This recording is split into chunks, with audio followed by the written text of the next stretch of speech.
ہم نے تو حالیہ دنوں میں عجیب و غریب واقعات دیکھے کہ ایک چھوٹا سا بچہ کہہ رہا ہے کہ رسول اللہ کے والدین کے بعد سب سے خوش قسمت والدین اگر ہیں تو عمران خان صاحب کے ہیں۔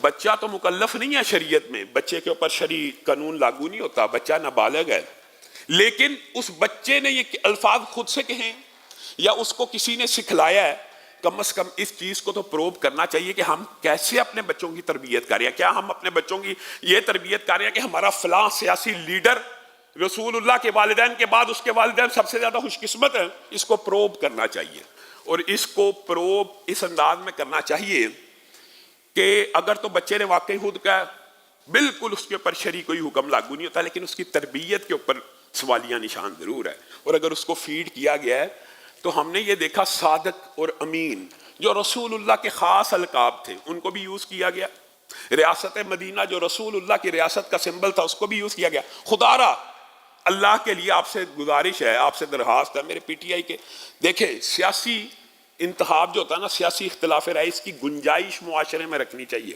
لیکن ہمارے بھائیوں نے ایک ایسا معاشرہ کریٹ کر دیا ہے کہ عمران خان صاحب کا مخالف ہے وہ بے ایمان ہے، جو ہم ہی ہے بس وہی ایماندار ہے۔ نہیں، سیاست ایسا فیلڈ نہیں ہے کہ جس کے اندر کسی سیاستدان کو نواز شریف ہو یا عمران خان ہو وہ معیار حق ہے، نہ، سیاستدان معیار حق نہیں ہے، معیار حق اسلام میں قرآن و سنت ہیں، رسول اللہ صلی اللہ علیہ وسلم ہے۔ آپ پی ٹی آئی کے بھی جو ساتھی ہیں میرے، لا الہ کا کلمہ نہیں پڑھتے، کلمہ کو مسلمان ہے نا، تو کیا ان کو میں کہتا ہوں کہ آپ کو آگے بڑھ کے ایجیٹیشن کرنی چاہیے، آپ کو اس چیز کا خود ادراک اور شعور ہونا چاہیے کہ یہ بڑی غلط حرکت ہے۔ دکھ اس بات کا ہوا، چلو بچے نے تو کہہ دیا، تو سٹیج پہ موجود سارے ساتھیوں نے بھی تالیاں بجانا شروع کر دی، کوئی ایک بندہ ایسا نہیں تھا جس نے ٹوکا ہو، کوئی ایک کلمہ گو نہیں تھا کہ کھڑا ہوتا کہ آپ غلط بات کر رہے ہیں۔ ایک بات یہ ہوگی، چلو یہ تو ایک بچے نے کہا، اور دوسری طرف افسوس دکھ ہے، دکھ سے یہ بات کر رہے ہیں۔ جہنم میں ایک شخص بیٹھا ہوا ہے، اس نے تو چلو بچے نے غلطی سے کہہ دیا، اور یہ بڑی سنگین نوعیت کی غلطی ہے۔ کیا حسن و حسین کے والدین کہاں گئے ہیں؟ فاطمہ علی، انبیاء کے صحابہ کے والدین، یہ بڑی سنگین بات ہے، لیکن یہ تو چلو اس نے والدین سے ملایا ہے۔ جہنم کا ایک شخص ہے جو کہتا ہے، انسان میں سوچتا ہوں پتہ نہیں اس کی زبان کتنی دراز ہے، اور اس کے دل میں ذرہ برابر رتی برابر غیرت نہیں، اس کو سوچتا بھی نہیں وہ کیا کہنے لگا ہے۔ کہتا ہے میرے بھی حق چار یار ہیں، میرے بھی عشرہ مبشرہ ہیں، ویڈیو موجود ہے، ایک بات بھی جھوٹا الزام نہیں لگانے والے، میرے بھی عشرہ مبشرہ ہیں، یہاں تک بات نہیں کی، میرے بھی 313 ہے، بلکہ اب تو 313 سے بھی آگے نکل گئے ہیں۔ اپنی ایک حقیر ذلیل ذات کو رسول اللہ کے ذات کے ساتھ کمپیریزن کرنا، اور ابھی جو حالیہ اس کی ویڈیو آئی ہے اس نے کہا کہ بلکہ میں تو یہ سمجھتا ہوں جس طرح رسول اللہ کے ساتھ دعوت میں ہوا ویسے ویسے میرے ساتھ دعوت میں ہو رہا، بس فرق یہ ہے کہ میرے اوپر وحی نہیں آئی، لیکن میرے سامنے بھی ابو جہل موجود ہے، میرے سامنے بھی عبداللہ ابن ابی موجود ہے، میرے ساتھ بھی دلیر جیسے رسول اللہ کے ساتھ صحابہ تھے ویسے ہیں، میرے ساتھ بھی ڈرپوک کچھ لوگ ہیں۔ اپنی ذات کو رسول اللہ کی ذات سے اس طرح کمپیئر کرنا، وہ تو بچہ تھا، اس نے کر دیا جس طرح بچپن میں سکھا کے، وہ خان صاحب نے تو نہیں نہ کیا تو بچے نے ہے نا۔ یہاں تو جہلم کا شخص اپنے بارے میں خود کمپیئر کرتے ہوئے اپنے آپ کو رسول اللہ کے توازن میں موازنے میں پیش کر رہا ہے، قانون حرکت میں نہیں آ رہا۔ 295 یہ ان بیانوں کا آپ کے خیال میں یہ جو بیان ہے یہ ویسے ہی دیے جاتے ہیں؟ ہرگز نہیں، یہ ایک پورا مافیا ہے جو گستاخیوں کو نارملائز کر رہا ہے۔ آپ نے حالیہ دنوں میں دیکھا ایک نے نبوت کا دعویٰ کیا، ابھی ٹویٹر کے اوپر اطلاع چل رہی ہے کہ ہبا چودھری نامی عورت ہے راولپنڈی بحریہ فیز 4 کی، اگر تو معلومات درست ہے تو اس نے سیدہ عائشہ اور رسول اللہ صلی اللہ علیہ وسلم کے تعلقات کے اوپر جو بکواس کی ہے، میں نے بھی ٹویٹر کے اوپر درخواست کی کہ یہ پروب کیا جائے یہ اصلی ہے نکلی ہے جعلی، انہوں نے اس کا اکاؤنٹ سسپینڈ کر دیا۔ اکاؤنٹ سسپینشن اس معاملے کا حل ہے، آپ کے سامنے ایڈریس موجود ہے، خاتون موجود ہے۔ حالیہ دنوں کے اندر یہ جو گستاخیاں کی جا رہی ہیں ان کے پیچھے ایک مقصد ہے، وہ مقصد کیا ہے کہ گستاخیوں کو نارملائز کیا جائے، معاشرے کو سینسٹیوٹی اور حساسیت سے نکال لیا جائے۔ دیکھیں، اگر آج سے آپ کو میں سچ بتا رہا ہوں، 50 برس پہلے یا 100 برس پہلے اس پاکستان یا کرۂ ارض پہ کوئی شخص یہ دعویٰ کرتا اور اپنی مثال رسول اللہ کی ذات کے ساتھ پیش کرتا کہ میرے بھی حق 4 یار ہیں، میرے بھی 10 مبشرہ ہیں، میرے بھی 313 ہیں، تو اس کو اسی وقت پکڑ کر عدالتوں میں، کورٹ میں، جیل کے ذریعے سزائے موت اور پھانسی لگا دی جاتی۔ یہ میں آپ کو فیکٹ بتا رہا ہوں۔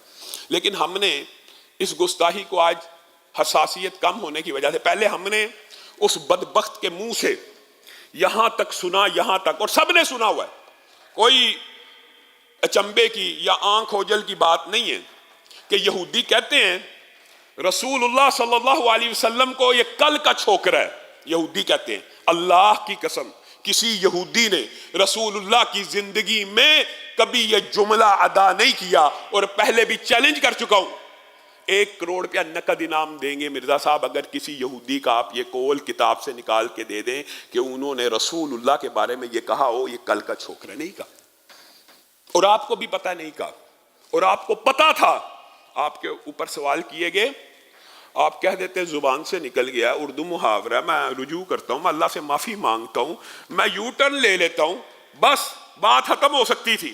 لیکن اب آپ نے اس کی تعویل پیش کی، انہوں نے کہا چھوکرے کی ٹرانسلیشن لڑکا ہے۔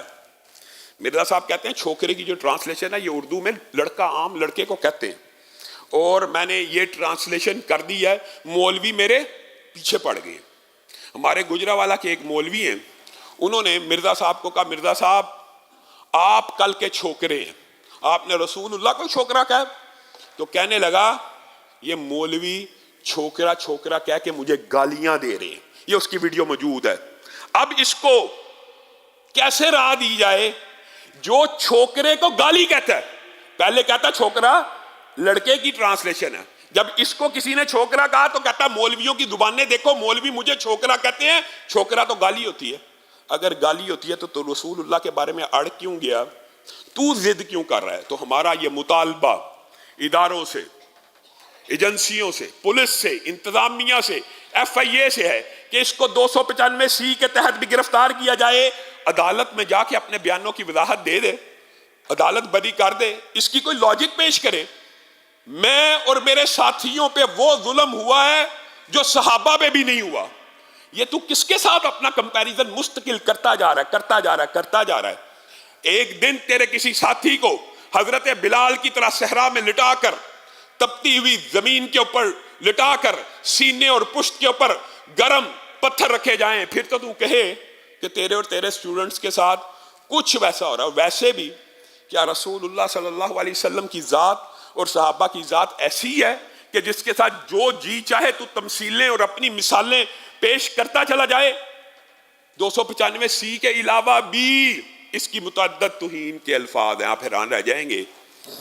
یہ کل کا چھوکرا ہی قابل گرفت ہے، اپنے آپ کو رسول اللہ سے کمپیئر کرنا ہی قابل گرفت ہے، لیکن اس بدبخت کے ماننے والوں کی عقل کے اوپر ایسا پردہ ہے، اس قرآن پاک کے بارے میں کہتا ہے، اور کچھ باتیں انسان کی درست بھی ہوتی ہیں۔ یہ جو بات ہے یہ ہم بھی آپ کے سامنے رکھتے ہیں کہ قرآن پاک کو ترجمے کے ساتھ، ٹرانسلیشن کے ساتھ پڑھنا چاہیے، قرآن ہدی للناس ہے، سمجھنے کی کتاب ہے، یہ بات تو درست ہے، لیکن یہ باتیں کرنے کے بعد یہ لفظ کہنا کہ اس قرآن پاک کو بغیر ترجمے کے پڑھنا ایسے ہی ہے جیسے فرینچ میں گالیاں نکالنا، معاذ اللہ، یہ صریح کفر کا جملہ نہیں ہے، یہ صریحاً کفر کا جملہ ہے۔ کیوں؟ دلیل بھی آپ کو یاد ہونی چاہیے۔ قرآن پاک کی ابتدا کہاں سے ہو رہی ہے؟ سورۃ فاتحہ کے بعد الف لام میم۔ دنیا میں کون سا شخص ہے جس کو اس کا ترجمہ آتا ہے؟ کسی کو ترجمہ ہے؟ کوئی ہاتھ کھڑا کرے۔ کسی کو الف لام میم کا ترجمہ آتا ہے؟ نہیں آتا۔ اس بغیر ترجمہ الف لام میم پڑھنے کی نیکیاں 30 ہیں کہ نہیں ہیں؟ تو یہ پورے قرآن پاک کے بارے میں کہہ رہا ہے کہ اس کو بغیر ترجمہ پڑھنا ایسے ہے جیسے فرینچ میں گالیاں نکالنا ہے، اور حساسیت ختم ہوتی جا رہی ہے معاشرے میں۔ الٹا مولویوں کے اوپر، علماء کے اوپر الزام لگائے جا رہے ہیں کہ آپ وہ گستاخی نہیں کرتا، آپ زبردستی اس کو گستاخ بنا رہے ہیں۔ یہ گستاخی اگر نہیں ہے، آپ کی اور میری عقل میں رسول اللہ کے ساتھ کمپیریزن کرنا، اور میں آپ کو حیران رہ جائیں گے، اس نے صرف رسول اللہ کو کل کا چھوکرا نہیں کہا، اس نے سیدنا ابراہیم کو بھی کل کا چھوکرا کہا۔ قرآن پاک میں آیا یہ لفظ، اڑ گیا، ضد کر رہا ہے۔ سمعنا فتن کی ٹرانسلیشن کرتا ہے کہ جو حضرت ابراہیم کے بارے میں قرآن پاک کی آیت ہے نا کہ سمعنا فتن، ہم نے سنا ایک لڑکا ابراہیم، کہتا وہ لڑکا نہیں، اس کا ترجمہ چھوکرا۔ اور یہ ایک اچھا، پھر دوسری بات یہ تو صرف نبیوں کی بات ہے، اور انسان کو دکھ ہوتا ہے۔ بعض لوگ یہ سمجھتے ہیں جی یہ توحید بیان کر رہا ہے، یہ جی بڑا ایسی بیان کر رہا ہے، یہ جی شرک کے خلاف ہے۔ اللہ کی قسم یہ توحید نہیں ہے، یہ توحید نہیں ہے کہ قرآن پاک پڑھنا بغیر ترجمے کے فرینچ میں گالیاں نکالنا۔ میری رسول اللہ جیسے میرے بھی عشرہ مبشرہ ہیں، میرے بھی حق 4 یار ہیں، میرے بھی 313 ہیں، میرے پہ بھی ویسی آزمائشیں آئی ہیں جیسے رسول اللہ کے اوپر آئیں۔ میری بھی ایک جب ابو جہل ہے، میرا بھی ایک عبداللہ ابن ابی، میرا بھی دلیر صاحب بھی موجود ہے، میرا بھی بزدل صاحب بھی موجود ہے۔ یہ کیا کہہ رہا ہے؟ یہ کیا کہہ رہا ہے؟ یہ کیسی باتیں؟ ان باتوں کو کوئی ذی شعور عقل مند انسان ان باتوں کو جسٹیفائی کر سکتا ہے؟ اور پھر یہ کہتا ہے یہ توحید یہ ہے، توحید یہ ہے۔ اللہ اکبر۔ اور بعض بیچارے کم علم اہل حدیث بھی سمجھ رہے ہوتے ہیں یہ بڑی اچھی بات کر رہا۔ توحید یہ ہے کہ فرشتے تے شے ہی کوئی نہیں، توحید یہ ہے کہ انبیاء تے شے ہی کوئی نہیں، یہ توحید ہے۔ آپ کو ایمان کا، ایمانیات کا سبق بھول گیا؟ فرشتوں پہ ایمان لانا، رسولوں پہ ایمان لانا ہے کہ یہ توحید یہ ہے کہ فرشتے شے ہی کوئی نہیں، رسول انبیاء شے ہی کوئی نہیں، یہ توحید ہے۔ ایمان کی ابتدا یہ ہے کہ فرشتوں کے اوپر بھی ایمان ہے، رسولوں کے اوپر بھی ایمان ہے۔ کوئی شے ہے ہی نہیں ہے تو ایمان کس چیز کے اوپر ہے؟